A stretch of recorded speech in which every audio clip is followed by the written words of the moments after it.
Great. Hi, everyone. Very excited to introduce Aaron Jackson. He's the intern working on this project with the econ team. So he's been working with myself and Dr. Scott Kanaki.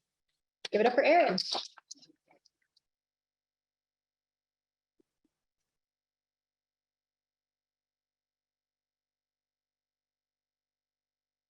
Hello, everyone. My name is Aaron Jackson. I'm a recent graduate here at Frostburg State University. I study geography, and my project is the levels of trash impacting outdoor recreation. So just some background knowledge about the Anacostia River. It is located in Washington, D.C., along with other regions within Maryland, the Metro Maryland region, through the EPA, also known as the Environmental Protection Agency. It has been deemed to be a highly polluted stream river, which is listed as a 303D. So for those who are not familiar with a 303D is, it is a list of impaired streams that are basically due to high levels of pollutants. The Environmental Protection Agency, Maryland Department Environment, and the DC of Department Energy and Environment have been taking the time to revise the TMDLs.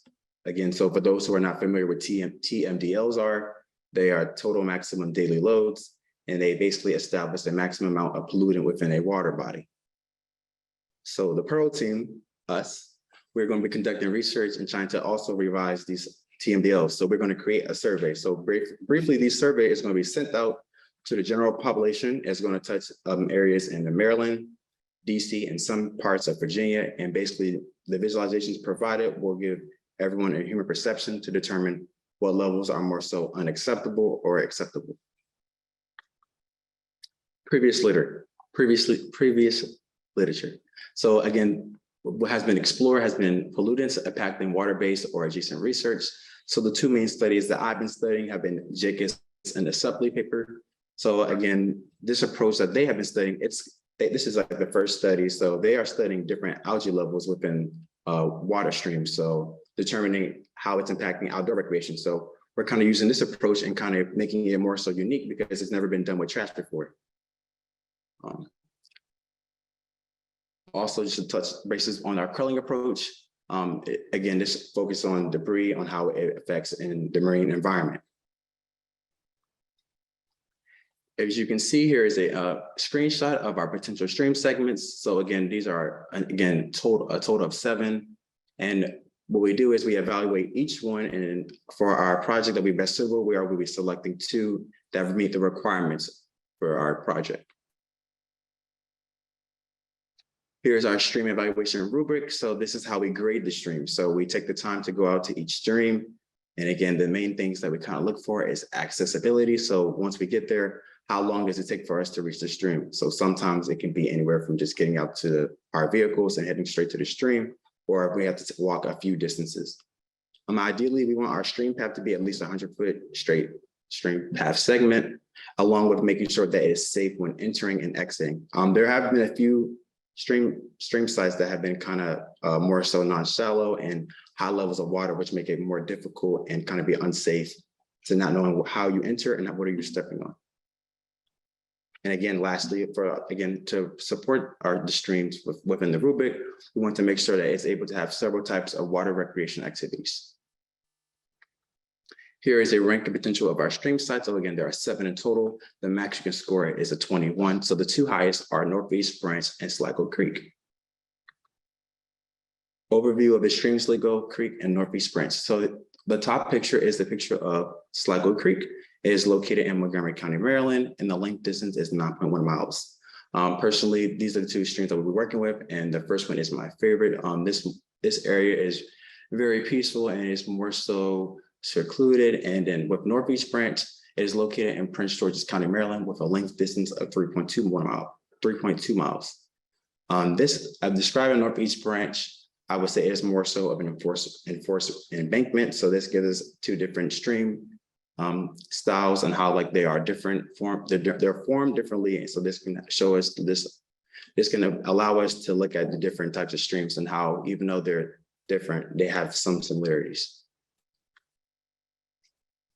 Here is a trash load scenario pie chart. So again, these 10 objects listed are our trash categories. So for example, plastic bags, carryout bags.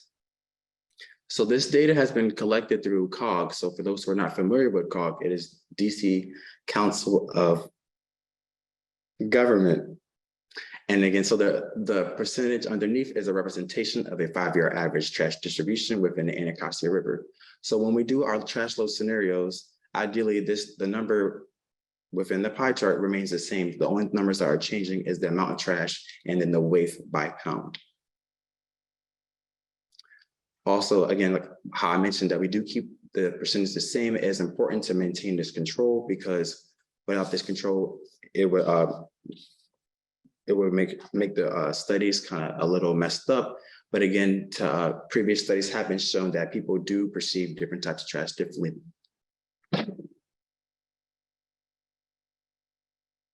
Here are some images taken. So on the first picture is Caitlin and Emily. So we'll just take some nice pictures.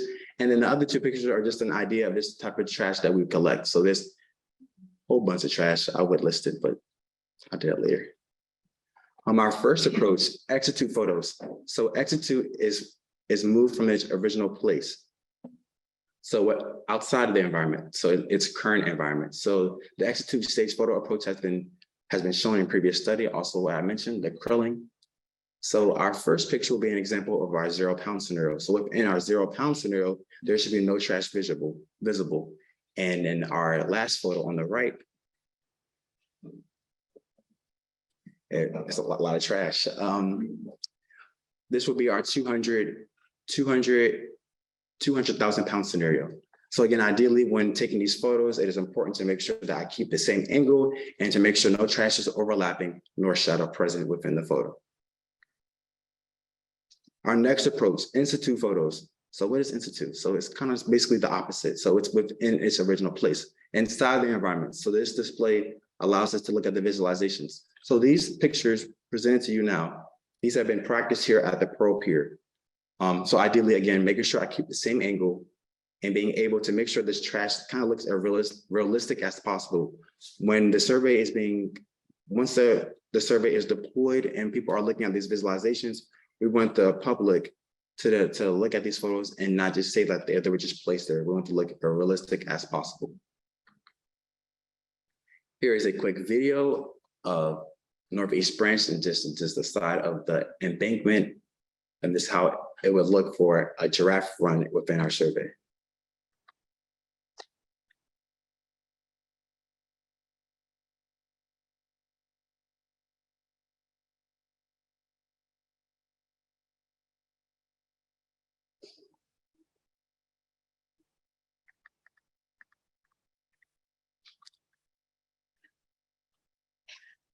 Challenges and solutions.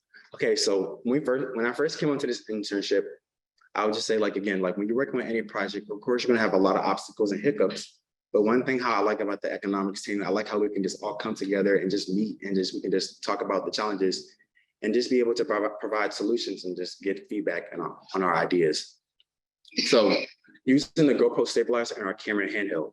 So when we're entering the streams and trying to handheld it, and then obviously just trying to move accordingly, it can cause a little bit more stabilization. So interns, you guys want to show it off?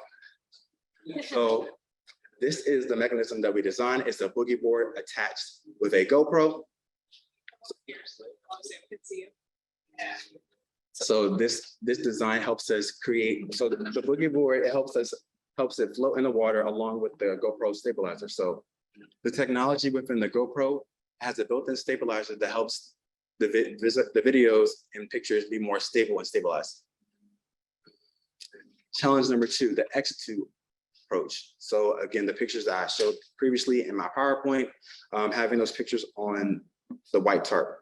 So ideally, like when taking it, again, making sure the picture are keeping the same angle, and I had to actually stand on a tall ladder to make sure that the lens is correct and proportional.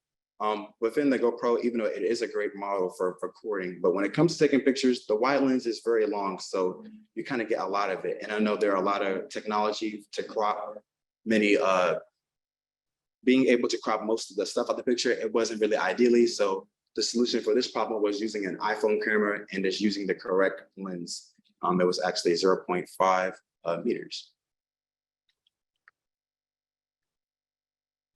Challenge number 3, scientific research permit requirement. So ideally, so when we were doing this project, we thought, we could just be able to just throw trash in the water and just, take pictures of it. So, obviously you can't do that because you go to jail for littering. So we had to contact the park, and they're going to request us a permit. So the next time we go, there'll be a park ranger with us. So they'll be able to just monitor us and making sure we'll be able to take these pictures, and so we can create the survey. And then challenge number 4, software editing issues.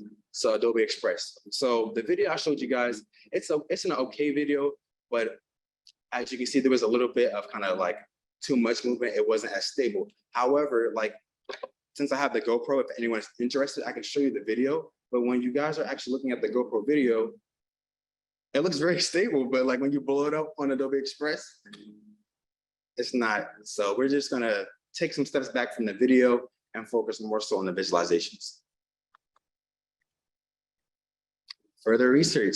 So again, since my internship is coming to an end, I'm still going to communicate with the economics team and still check on, because this is an amazing opportunity for me to understand how this affects the environment and how this can hold so much value.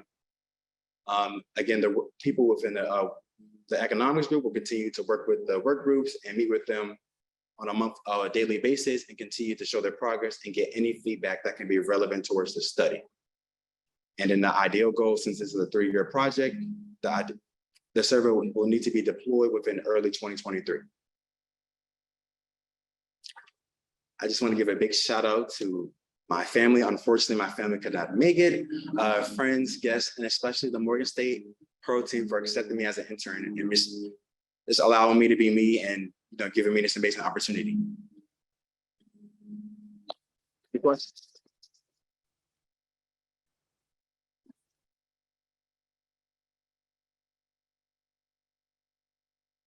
Questions for Aaron?